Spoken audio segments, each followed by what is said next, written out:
मोदी 3.0 में कैबिनेट का बंटवारा हो गया है। अमित शाह को एक बार फिर से गृह मंत्री, राजनाथ सिंह को एक बार फिर से रक्षा मंत्री, नितिन गडकरी को सड़क और परिवहन मंत्री बनाया गया है, जबकि एस जयशंकर को एक बार फिर से विदेश मंत्रालय की जिम्मेदारी दी गई है। जबकि शिवराज सिंह को कृषि मंत्रालय का जिम्मा दिया गया है। मनोहर लाल खट्टर ऊर्जा मंत्री बनाए गए हैं। नितिन गडकरी के साथ 2 राज्य मंत्री भी रहेंगे। अजय टम्टा और हर्ष मल्होत्रा को सड़क परिवहन राज्य मंत्री बनाया गया है। इस बार मोदी 3.0 कई मायनों में खास है। माना जा रहा है कि बीजेपी ने चुनावी राज्यों को देखते हुए मंत्री वाला दांव चला है। रिपोर्ट दिखाते हैं आपको इस पर।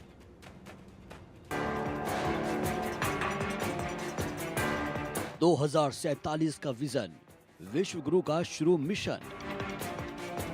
जहां जहां चुनाव, वहां मंत्रियों वाला दांव।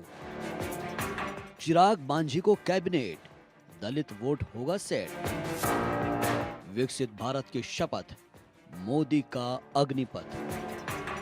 2024 में एनडीए को बहुमत मिलने के बाद मोदी 3.0 का शपथ ग्रहण हो चुका है। मोदी की नई टीम तैयार है। नई कैबिनेट में बिहार, महाराष्ट्र, हरियाणा और दिल्ली को खास तवज्जो मिली है। वजह है इन राज्यों में होने वाले विधानसभा चुनाव। दरअसल हरियाणा और महाराष्ट्र में इसी साल के आखिर में चुनाव होने हैं, जबकि बिहार और दिल्ली में अगले साल चुनाव होंगे। लिहाजा विधानसभा चुनावों के मद्देनजर इन राज्यों को तरजीह दी गई है। बिहार में एनडीए के 30 सांसद जीतकर सत्ता में आए हैं, जिसमें से 8 को कैबिनेट मंत्री बनाया गया है। वहीं महाराष्ट्र में एनडीए के 16 सांसद जीतकर आए हैं। इनमें से 6 को कैबिनेट में जगह दी गई है। हरियाणा में एनडीए के 5 ही सांसद जीतकर आए हैं। इनमें से 3 को मंत्री पद की शपथ दिलाई गई, जबकि दिल्ली में बीजेपी ने क्लीन स्वीप किया और 7 सांसद जीतकर आए। इनमें से 1 को कैबिनेट में जगह दी गई है। बड़ी बात यह है कि हारे हुए बीजेपी के 2 नेताओं को भी मंत्रिमंडल में जगह मिली है, जिसमें तमिलनाडु की नीलगिरी से बीजेपी कैंडिडेट एल मुरुगन को राज्य मंत्री बनाया गया है। एल मुरुगन डीएमके के ए राजा से 2,40,000 वोट से हार गए थे। वहीं लुधियाना से कांग्रेस कैंडिडेट अमरिंदर सिंह से हारने वाले रवनीत सिंह बिट्टू को भी मोदी 3.0 में कैबिनेट में राज्य मंत्री बनाया गया है। प्रायोरिटी तो देखो, जो 15 ये लगातार कंटिन्यू है, 10 साल से जो प्रायोरिटीज़ हैं सरकार की, उसे आगे बढ़ाना है, वो ही रहेगी।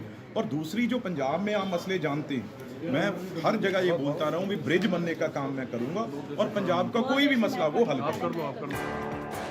मोदी 3.0 के सरप्राइज फैक्टर की बात की जाए तो मोदी 3.0 में केरल बीजेपी के महासचिव जॉर्ज कुरियन ने भी मंत्री पद की शपथ ली।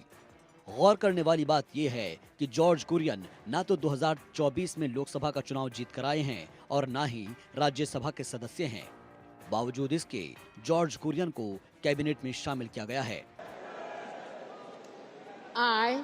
I, George Kurian, do swear in the name of God that I will bear true faith and allegiance to the Constitution of India as by law established, that I will uphold the sovereignty and integrity of India, that I will faithfully and conscientiously discharge my duties as a Minister of State for the Union, and that I will do right to all manner of people in accordance with the Constitution and the law, without fear or favor, affection or ill will.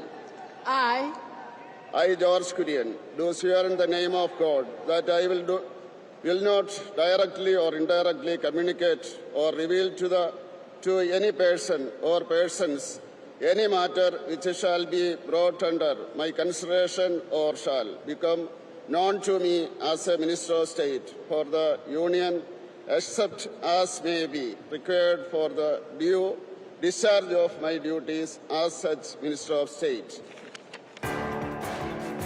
इसके साथ ही PM Modi के इस नए मंत्रिमंडल में cast factor का भी ख्याल रखा गया है। मोदी 3.0 की कैबिनेट पर नजर डाले तो 27 कैबिनेट मंत्री ओबीसी से आते हैं, जबकि 21 कैबिनेट मंत्री सवर्ण हैं। इनमें से 10 कैबिनेट मंत्री शेड्यूल कास्ट से आते हैं, जबकि 5 कैबिनेट मंत्री शेड्यूल ट्राइब से आते हैं। और इसके अलावा 5 मंत्री ऐसे हैं जो अल्पसंख्यक समाज से आते हैं। 2024 के लोकसभा चुनाव के नतीजों पर नजर डालें तो लोकसभा चुनाव में बीजेपी को महाराष्ट्र की 48 में से सिर्फ 9 सीटें ही मिली हैं, जबकि 2019 में 23 सीटें जीती थी। वहीं कांग्रेस की सीटें इस बार बढ़कर 1 से 13 हो गई है और विपक्षी गठबंधन इंडिया के पास 29 सीटें आई हैं। पिछले चुनाव में बीजेपी ने हरियाणा में क्लीन स्वीप किया था, जबकि इस बार 10 लोकसभा सीटों में से 5 पर ही कब्जा जमा सकी और कांग्रेस के खाते में भी इतनी ही सीटें गई हैं। बिहार की बात करें तो एनडीए ने इस बार यहां 40 में से 30 लोकसभा सीटें जीती हैं, जबकि दिल्ली में बीजेपी ने इस बार भी क्लीन स्वीप किया है। लोकसभा चुनाव के नतीजों को देखते हुए इस बात से इनकार नहीं किया जा सकता कि इन 4 राज्यों के विधानसभा चुनाव बीजेपी के लिए एक बड़ी चुनौती होंगे। लिहाजा आगामी विधानसभा चुनाव का असर मंत्रिमंडल पर नजर आ रहा है। Bureau report, India news.